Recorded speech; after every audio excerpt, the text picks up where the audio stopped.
Do you ever actually think about it? Not in a vague, abstract way, but in cold, hard detail. What does your life look like when you're 70? Who is at your table for Sunday dinner? When you get sick, who brings you soup? When you have a great victory, a moment of pure triumph, whose number is the first one you dial? Do you have a number to dial at all? Or is your greatest accomplishment met with the sound of the refrigerator humming in an empty kitchen?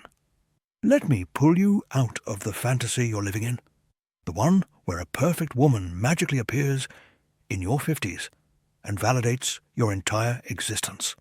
The one where friendships you haven't nurtured for 20 years suddenly rematerialize. The one where a life of passive consumption somehow transforms into a life of rich connection. That is a child's fairy tale. The brutal, unfiltered truth is this: ending up alone is not an accident. It's a choice. It's a death by 1,000 cuts, a series of small, lazy, cowardly decisions you are making every single day. The world doesn't owe you companionship, and time is not your friend. It is a relentless auditor, and the bill for a life misspent is solitary confinement. In this video, I'm not going to give you a list of apps to download or pick-up lines to memorize. That's poison. That's for boys. Today, I'm going to give you the architectural blueprint for a life that is structurally incapable of loneliness. I'm going to show you why men end up as ghosts in their own lives, and I'm going to hand you the tools to build a fortress of purpose and connection so strong that being alone becomes a deliberate, peaceful choice, not a terrified, silent sentence. Most men measure their worth by the number in their bank account. It's the easiest, laziest metric available.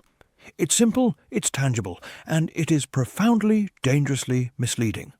A man can be a billionaire and die utterly alone, his passing noted only by the lawyers executing his will. I want to introduce you to a different kind of balance sheet, the one that actually determines the quality of your life, especially in its final, most important chapters. I call it life equity. Life equity is the sum total of your non-financial assets. It's the strength of your character, the depth of your relationships, the respect you command in your community, and the power of your purpose. It is the only currency that appreciates with age, the only one that can buy you peace of mind, and the only shield against the terror of a silent telephone. Money buys you comfort. Life equity buys you a life. Don't ever confuse the two. I learned this lesson the hard way in my early 40s. I had built a successful logistics company from the ground up. I had the penthouse apartment, the German car, the tailored suits. By every external metric, I was a success. And I was miserable. My marriage was a cold war fought over breakfast, and my only real friends were the guys I talked business with. Then the 2008 financial crisis hit. It was a tidal wave. A massive client representing nearly 60% of my revenue went bankrupt overnight. I was leveraged to the hilt. Within a month, it was clear my company was going to implode. I was facing ruin. The first people to disappear were my successful friends. Calls went to voicemail. Lunch invitations were suddenly too busy. The silence from them was deafening. I was a leper. One night I was sitting in my expensive, silent apartment, staring at the city lights, and I felt a loneliness so profound it was a physical weight on my chest. I thought it was over. The next morning, the phone rang. It was a man named Michael. 10 years prior, he had been a young, hungry manager in my company. I saw his potential. I took him under my wing, mentored him, taught him everything I knew about the business, not because I wanted something from him, but because I saw a spark of myself in him. He eventually left to start his own firm in a different sector. We'd kept in touch, a call every few months, a Christmas card. He said, "David, I heard what happened. I've already spoken to my bank. I can extend you a line of credit to manage payroll and keep the lights on for the next 6 months. No interest. Pay me back when you can. You taught me how to be a businessman. This is me paying my tuition." That same week, my younger brother, who I had made a point of flying out for a fishing trip every single year, no matter how busy I was, called me. He said, "I'm selling my rental property. The money will be in your account by Friday. We're family. We don't drown alone. In the darkest financial moment of my life, I discovered I was the wealthiest man I knew. My money was gone, but my life equity was paying dividends I couldn't have imagined. Michael's loan gave me breathing room. My brother's capital allowed me to restructure. I rebuilt, but this time I rebuilt differently. I understood that the time I invested in Michael, the weekends I spent with my brother, the integrity with which I'd run my business, that was the real fortune.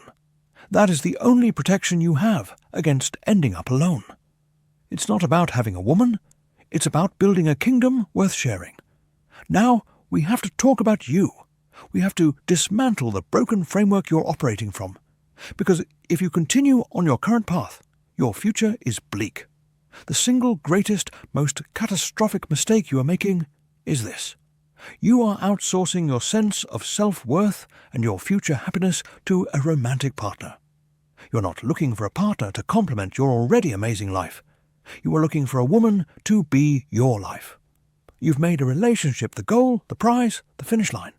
You believe that once you have a girlfriend or a wife, the deep, gnawing void inside you will finally be filled.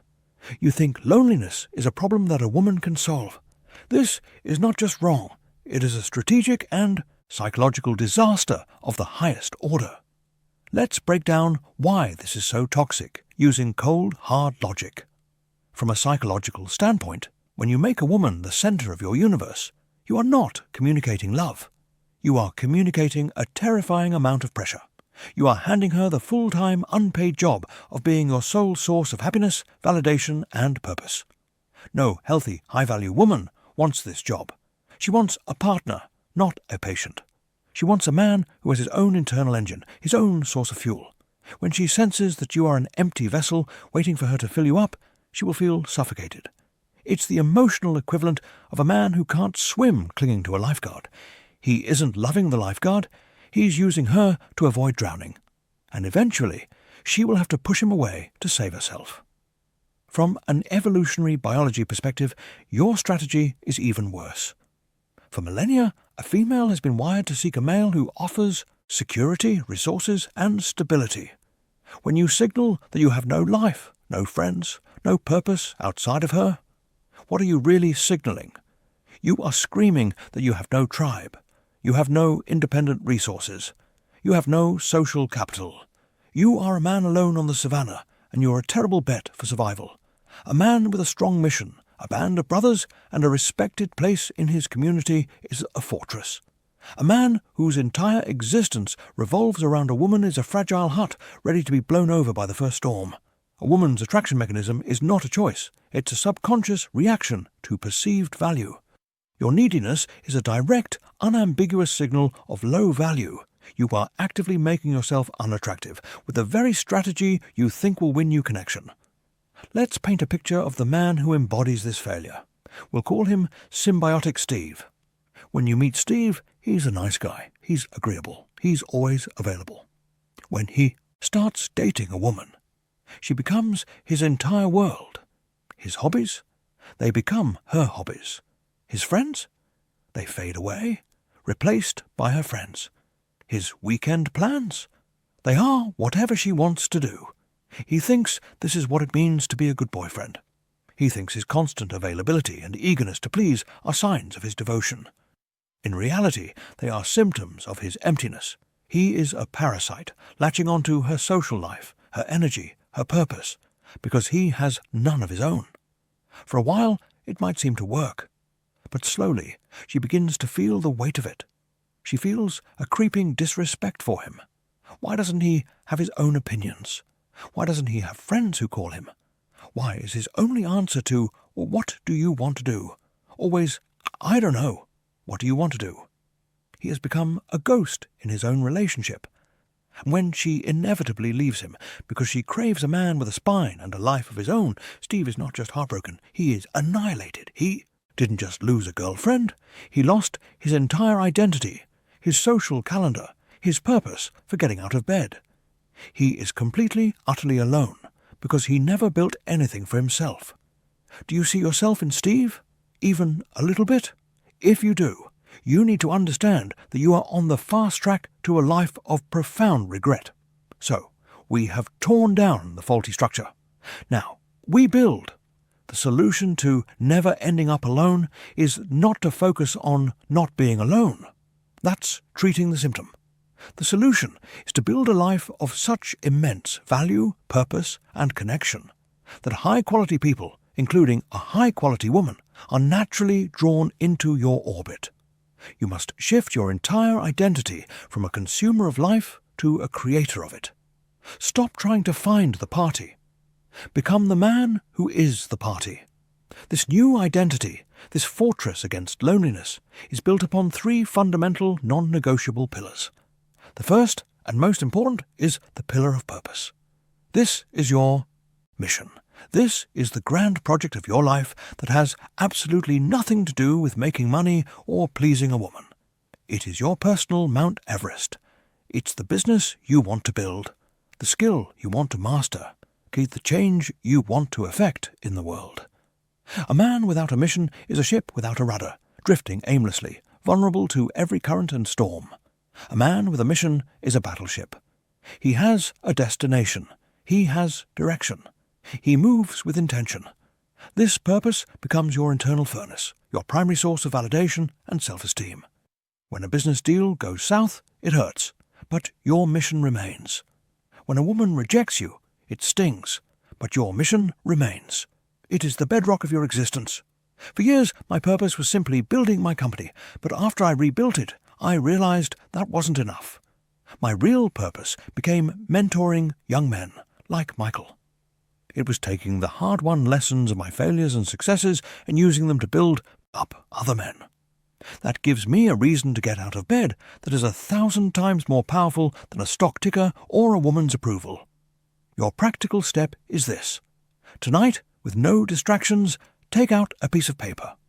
Write at the top. What would I dedicate my life to if I was already a billionaire and knew I couldn't fail? Don't edit yourself. Don't be realistic. Write down the thing that sets your soul on fire. That is the starting point for finding your mission.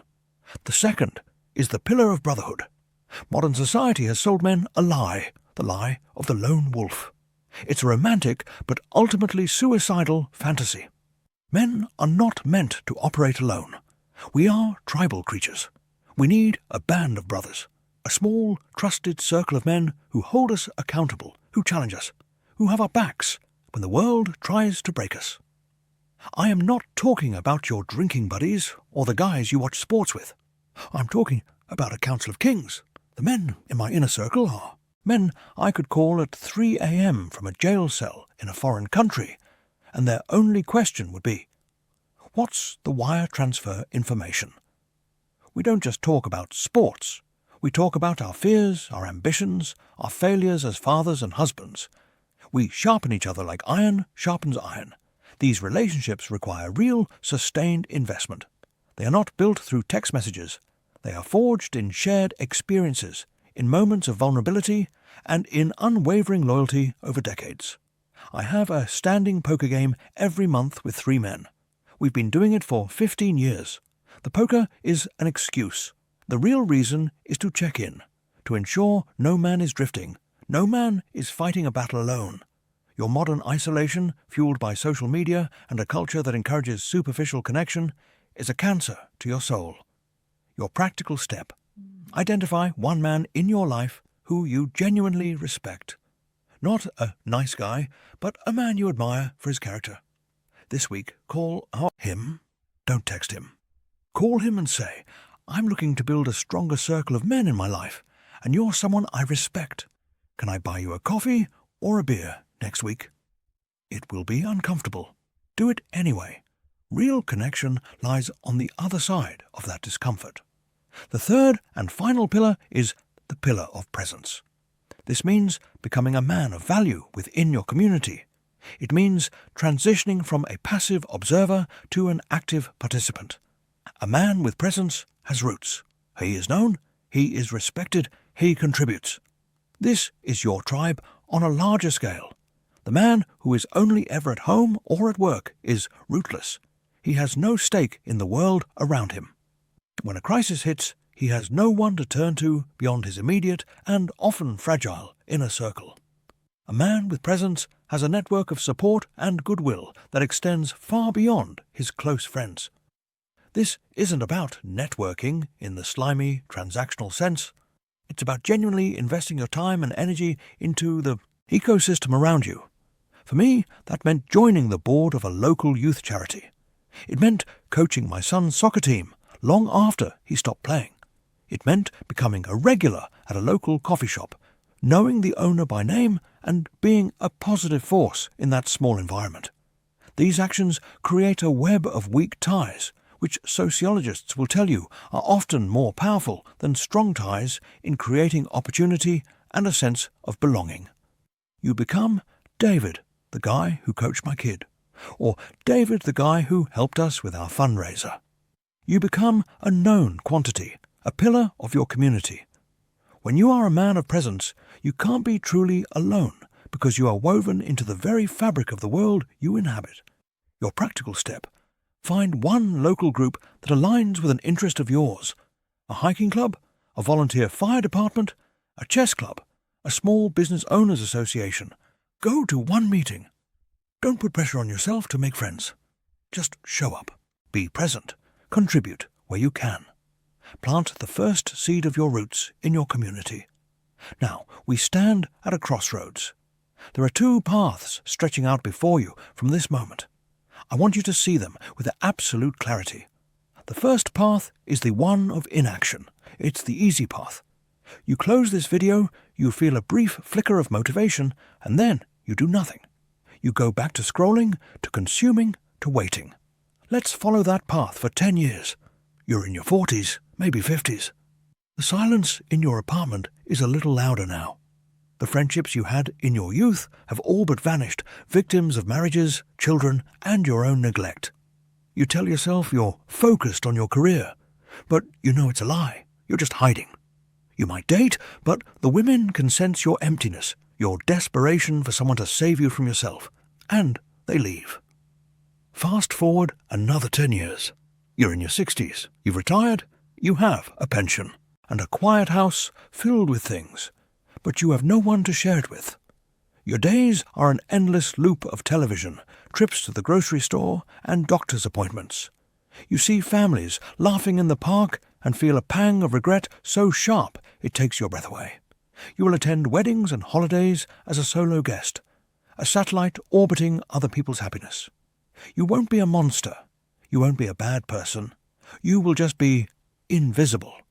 A ghost at the feast of life, haunted by the man you could have been, living in a sterile prison of comfort and profound, soul-crushing loneliness.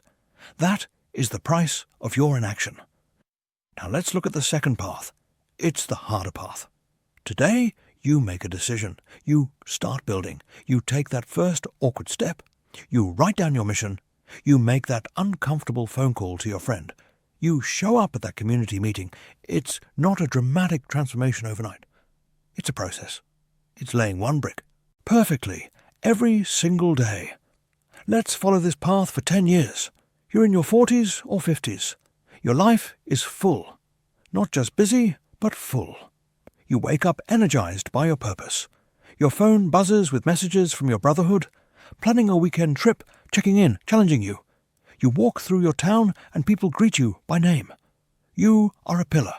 And because your life is so rich, so complete on its own, you radiate a quiet confidence that is magnetic. You meet a woman, not because you were hunting for one, but because she was drawn to the fire you've built. She doesn't complete you. She complements you. She joins your adventure. Fast forward another 10 years, you're in your 60s, maybe 70s. You are the patriarch. Your home is the center of gravity for your family and friends. It is a place of laughter, wisdom, and strength. You have stories to tell, lessons to impart. You have a brotherhood that has stood the test of time. You have a partner who respects the man you've become and loves the life you've built together. You are never alone because you are the source of connection for so many. You can sit in a quiet room and feel a deep sense of peace because your solitude is a choice, a moment of recharge, not a state of abandonment. You are a king in your own kingdom. So let's be perfectly clear. Loneliness is not a condition that happens to you. It is a consequence of a life built without a foundation. Stop looking for a woman to be the roof over your head. You are the architect, and you are the builder. Your mission is the foundation. Your brotherhood is the frame. Your presence in the community is the walls. Build a structure so strong, so magnificent, so full of life, that the right people will consider it a privilege to come inside. Stop chasing butterflies. Build a garden, and the butterflies will come. This is not a self-help seminar. This is an emergency intervention for your life. The clock is ticking, and it does not care about your excuses or your feelings. You have been given the blueprint. Most of you will ignore it. You will choose the familiar comfort of your slow decline. But for the few of you who are ready to stop being boys and start being men, the work begins now. I've shown you the door, but you have to walk through it. I want you to go to the comments right now and write, "I build my kingdom." This is not for me. This is for you. It is a public declaration, a commitment to yourself that you will no longer be a passive spectator in your own life. You are the architect. You are the king. If you are serious about this journey, if you are done with mediocrity and ready to build a life of strength and purpose, then subscribe to this channel and turn on notifications. This is not a place for entertainment. This is an armory for men who are ready to go to war for their future. Take what you need.